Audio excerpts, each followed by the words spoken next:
mečevima Salzburg nema poraze protiv hrvatskih timova. Ristovski, nova šansa za Dinamo, koji vodi 49. minut, prva promena rezultata u Salzburgu, gol broj 1, Kulenović je strelac. Treći gol Dinama ove sezone u Ligi šampiona, novi šok za Salzburg koji je primio već 5. gol ove takmičarske godine na svom stadionu.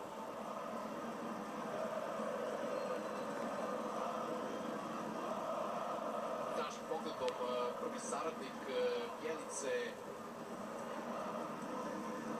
trenera ove ekipe, verovatno zadovoljan činjenicom da je njegova ekipa došla do pogotka u ranoj fazi. Ostavljeno činjenica da mora da krene brže nazad kako se ne bi otvorila kontra i ovakva situacija za Dinamo. Baturina je povukao loptu, Višak je na toj desnoj strani, Petković menja težište igre, povrat na Petković, 2:0 vodi Dinamo, 84. minut, novi pogodak koji su postigli Zagrebčani, ovoga puta Bruno Petković i vidjet ćemo da li je na ovaj način zaustavio sve potencijalne nade koje je Salzburg imao da bi eventualno mogao da dođe do izjednačenja za Bruna Petkovića. Prvi gol ove sezone